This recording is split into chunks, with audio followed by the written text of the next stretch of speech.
ఇవన్నీ మీ అన్నయ్యకి నచ్చవు, పీకేస్తారు. పెళ్లి కొడుకు సంగతి ముందే తెలుసుకున్నావే. ఈ కాల పిల్లలకి పాతకాలపు అలంకారాలు నచ్చవమ్మా. అలంకారాలంటే గుర్తొచ్చిందమ్మా, ఆ గాజులు గొలుసు ఆ నగల షాప్ వాడు ఇంకా తీసుకురాలేదు. అయ్యో నా మతి మండా, ఉండు అబ్బాయికి చెప్పొస్తానుండు. అన్నా అర్చు,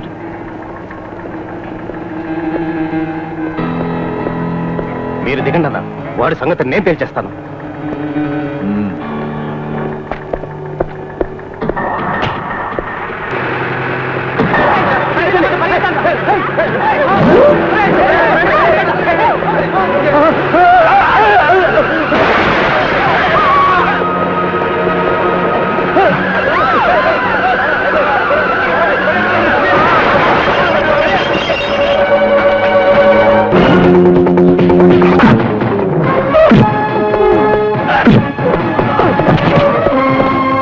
కానిస్టేబుల్, ఆగో ఆగో, వాడేం చేశాడు? ఒళ్ళు కోవెక్కి కారు జనం మీదకు తోలాడు. బ్రేక్ ఫెయిల్ అయి ఉంటుంది. ఫెయిల్ అయింది బ్రేక్ కాదు, వీడి బ్రెయిన్. అదా మీకు కేసు పెట్టుకోవడానికి మనిషి కావాలి, అంతేగా? వీడిని తీసుకెళ్ళండి, మీ ఇష్టం వచ్చిన సెక్షన్ లో కేసు పెట్టుకోండి. కార్ డ్రైవ్ చేసింది వీడైతే వాడిని తీసుకెళ్ళమంటావా ఏంటి? యాక్సిడెంట్ మీ మేనల్లుడు చేస్తే వాడికి బదులు మా రాబర్ట్ని తీసుకెళ్లి జైల్లో పెట్టా. చూడండి అయ్యా, చూడండి, మాకొక న్యాయం, తన వాళ్ళకొక న్యాయం. ఏమిటా పక్షపాతం? మీకొక న్యాయం, ఊళ్ళోకి ఒక న్యాయమా? పోలీస్ జులుం, పోలీస్ జులుం, పోలీస్ జులుం, పోలీస్ జులుం, పోలీస్ జులుం. What nonsense are you talking? నా మేనల్లుడు యాక్సిడెంట్ చేయటం ఏంటి? నీ తమ్ముడిని కాపాడుకోవటానికి కట్టుకథ వెళ్తున్నావా? నా మాట నమ్మకపోతే నీ అన్న కూతుర్ని అడుగు. ఇప్పుడు కాళ్ళు కడిగి కన్యాదానం చేయబోతున్నావే, ఆ మేనల్లుడు పక్కన యాక్సిడెంట్ జరిగినప్పుడు అమ్మాయి ఉంది.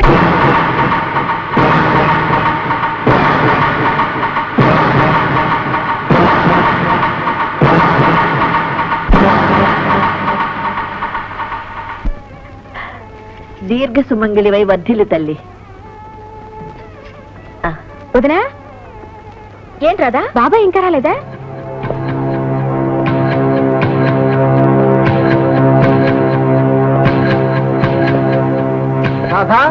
బాబాయ్ వచ్చాడు. బాబాయ్ నన్ను దీవించు బాబాయ్. ఏమని దీవించనమ్మా? నా కాపురం చల్లగా ఉండాలని దీవించు బాబాయ్. ఇదంతా నీ చలవేగా. ఒక్క నిమిషం ఇలా రామ్మా, నీతో మాట్లాడాలి. అబ్బా, అవతల ముహూర్తానికి టైం అయింది. ఆ మాట్లాడేదేదో తర్వాత మాట్లాడొచ్చుగా. రాధా, ఇప్పుడు నేను అడిగేదానికి సూటిగా సమాధానం చెప్పాలి. అలాగే బాబాయ్.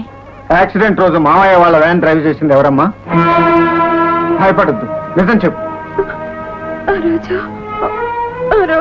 డ్రైవ్ చేసింది రాజే కదూ? పక్కన నువ్వు కూడా ఉన్నావు కదూ? అవును బాబాయ్.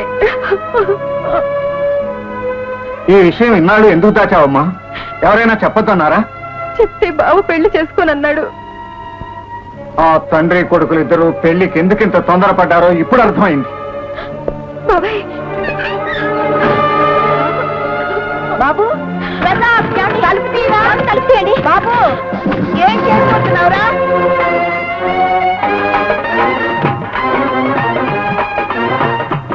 బాబు బాబు, వాడి పెళ్లి జరుగుతూ ఉంటే ఇదేమిట్రా?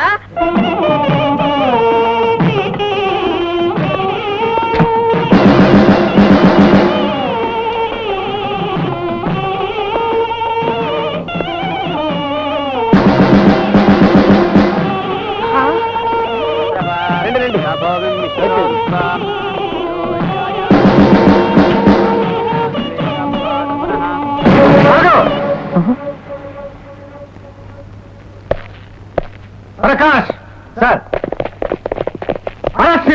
అగా ప్రతాప్, నీకేమన్నా పిచ్చి పట్టిందా? వాడిని అరెస్ట్ చేస్తున్నావు? జనవరి 20వ తేదీ రాత్రి 10 గంటలకు బిసెంట్ రోడ్ లో నో ఎంట్రీ సైడ్ ప్రవేశించి పేవ్మెంట్ మీద నిద్రపోతున్న నలుగురు మనుషులపై వ్యాన్ ఎక్కించి చంపిన నేరానికి అరెస్ట్ చేస్తున్నాను. ఆ కారు డ్రైవ్ చేసింది మావాడు కాదు, కొత్త డ్రైవర్ రాబర్ట్. అయినా వాడు ఇప్పుడు పోలీస్ కస్టడీలో ఉన్నాడు. కానీ వ్యాన్ తోలింది వాడు కాదు, వాడు మీ డ్రైవరు కాడు. వాడే నేరం ఒప్పుకున్న తర్వాత నీకు అభ్యంతరం ఏమిటి? నేరం ఆ రాబర్ట్ చేసినట్టు ఒప్పించారని, అసలు నేరస్తుని వదిలేశారని. అందుకు సాక్ష్యం ఆ రోజు నీ కొడుకు పక్కన వ్యాన్ లో కూర్చున్న మా రాధ సాక్షి, నీ కొడుకు బదులు రాబర్ట్ ను జైలుకు పంపించిన ఆ పెద్దన్న సాక్షి. ప్రతాప్, పీటల దాకా వచ్చిన పెళ్లి ఆపుతావా? మీ పీకల మీదకు వస్తుందని తండ్రి కొడుకులు ఇద్దరు తెలివిగా నాటకమాడి మీరు పీటల దాకా తీసుకొచ్చిన పెళ్లిది.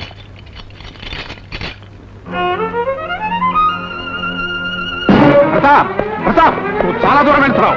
నా సర్వీస్ లో నీలాంటి ఆఫీసర్ని 1,00,000 మందిని చూశాను. అందులో నాలాంటి వాడెవడో నీకు తగిలి ఉండడు. ఇంకొక మాట తూలేవంటే నా డ్యూటీ గడ్డొస్తున్నావని నేను కూడా అరెస్ట్ చేస్తాను. ఏమండి ఏమండి ఆగండి ఆగండి. ఏమిటండి మీ మొండితనం? మీ చట్టమే మీకు ముఖ్యం కానీ బంధుత్వంతో సంబంధం లేదా? ఆత్మీయతని అనుబంధాన్ని మంట కలిపే ఈ పాపిష్టి ఉద్యోగం ఎందుకండి? లత, ఏమండి, ఇంత రచ్చ జరిగాక మీ అన్న కూతురు పెళ్లి జరుగుతుందని అనుకుంటున్నారా? నువ్వు బాధపడేది నా అన్న కూతురు గురించా, నీ అన్న అరెస్ట్ గురించా? తప్పరా? ఈ రోజు అటు ఇటు తేలాల్సిందే. నేను కావాలా మీ ఉద్యోగం కావాలా తేల్చుకోండి. ప్రభుత్వం నాకు ఉద్యోగం ఇచ్చింది న్యాయ రక్షణకే కానీ బంధు రక్షణకు కాదు. బాధ్యత నెరవేర్చడంలో భార్యే కాదు, భగవంతుడు అడ్డు వచ్చినా ఊరుకోను. తప్పుకో.